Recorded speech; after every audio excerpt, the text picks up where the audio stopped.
We want to welcome you back to All Things Real Estate. Once again, your hosts, Gary Kelly and Brad Avagon. We're coming back to All Things Real Estate. I'm Gary Kelly with Castaneda Realty Group and Brad Avagon's with Fairway.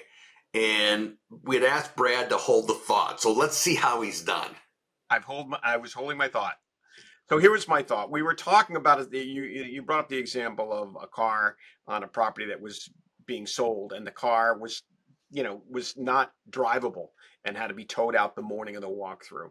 And I think the important thing here is, and you gave an example of where you notarized a will for an individual. It's a difficult conversation for families to have, but I have been in situations, and I'm sure you have, Gary, and I'm sure our listeners and viewers have heard of situations where the heirs are, they're just either overwrought. They're emotionally just, they can't come to a decision because it's too painful, or there's infighting, right? The two of the heirs or more disagree with each other, and so there's infighting. The best thing that our viewers and listeners can do is to take the time to meet with an estate planning attorney and do a simple will, a simple power of attorney, and a simple healthcare proxy to give the people that you leave behind. Well, not the will is the thing for the people to leave behind. The healthcare proxy and the power of attorney is for your significant other to go through what your wishes are and give them the power person. What? Or whomever got appointed. Doesn't it have to just be the significant other? Right. Whoever got appointed. That's true. Good point, Gary. So whoever you want to be appointed as your proxy to state what your desires are while you're still alive, but you're incapable of saying those things, you want them to have the power to do that. But the will is for the people that you leave behind, so that there is no infighting. So there's a clear decision and a clear process who's going to get what and what's going to happen to it, rather than just sit there and they have to figure out, oh, we're going to sell mom's or dad's house. What are we going to do with Sally's stapler? Get that stuff down. I know it's a difficult conversation. It's a good stapler. Get that stuff down on paper. Just get it down on paper. It makes such a difference for the people that you leave behind, and nobody wants their heirs to fight, and nobody and people want to leave their heirs time to grieve and not have to worry about some of the stuff that, quite frankly, Gary and I deal with, which is the property. And what are we going to do with this property?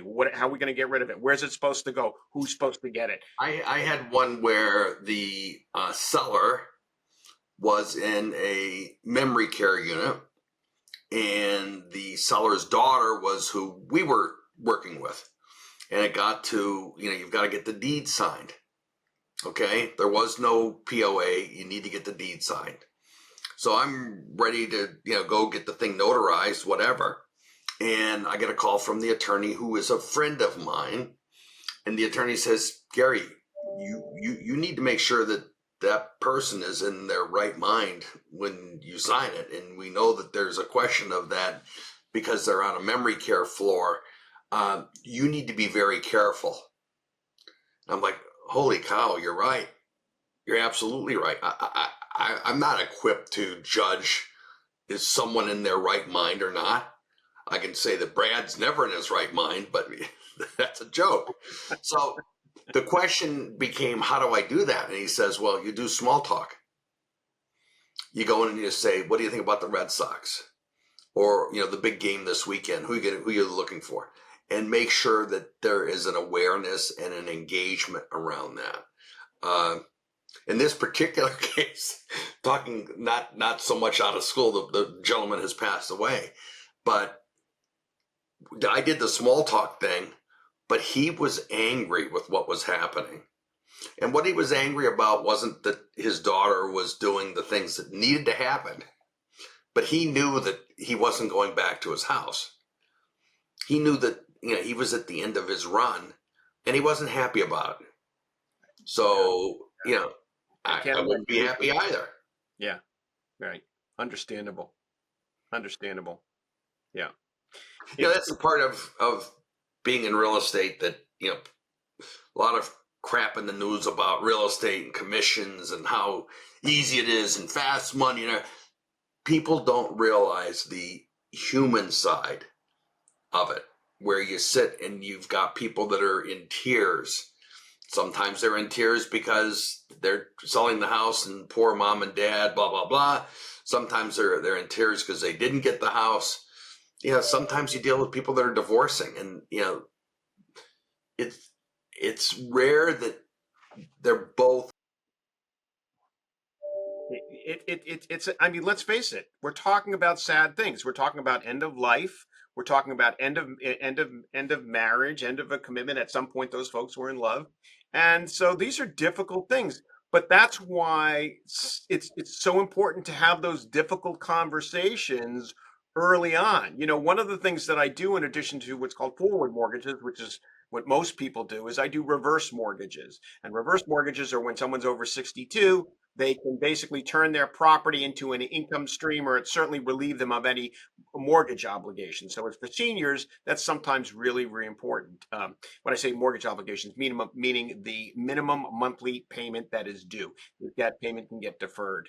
But what it does is it falls upon the heirs when that person either moves into a facility permanently or passes away. And so I'm a huge advocate of bringing the heirs in early on in those conversations so that everybody's aware of what's going on. And during that time, I advocate, listen, this is what we're trying to do to help mom and dad, let's say, with the house. Do you have any concerns? Do you have any questions? And by the way, because right now they're a very clear mind and things like that, right? By the way, this is a great time to bring in that estate planning attorney so that we're all on that same page. So there's a clear plan, and mom and dad don't have to worry about what's going to happen, and the kids don't have to worry about what's going to happen. They know exactly because instructions have been put in place by the parents. This is what I want to happen. This is our desires, and everything can operate and allow the children in this particular case to grieve, which is also a very important need, probably the most important need. The parents have passed, the children to grieve if that's the case. But that's why it's so important to have those people, bring them in early on. And by the way, if you don't know anybody, feel free to reach out to Gary and Sue or myself and ask us, because we've got people that we know and trust that would handle the situation appropriately and delicately. I again refer to my own personal experience. When my dad died, my mom was just on a mission to sell the house. Well, Mom, it's great that you're going to sell the house. Where are you going to live? Right. I'll get an apartment. It'll be fine. And long story short, I bought the house. She stayed there. I had a friend that has since passed away. And he says, you've got to charge her rent. So what do you mean you've got to charge her rent? That seems harsh. It's my mom. This is a family transaction. And he says you charge her $1 a year. And if she's ever in a position of not being able to pay it, then you're not going to have to keep the building up waiting for her to come back to it. I'm like, oh, geez. Yeah. There are people that are smarter than me at that stuff. God love them. Which is good. But listen, we don't want to bring everybody down. It's September. It's a good time of year, right? We've got the fall upon us, and there's other reasons. As people come and look at the falling rates right now, what would you tell them to be looking at? So right now, interest rates for good credit, good down payment are I would say are in the mid sixes. I think that's a great time to lock in, and people, they have different approaches. Sometimes people will say, okay, well, I don't know, maybe should I not buy now? Should I hold off? No. If you could get a home right now, buy a home because it's time for you to buy a home, right? Buy a home because you're ready to buy a home and you want to live there for at least a couple of years.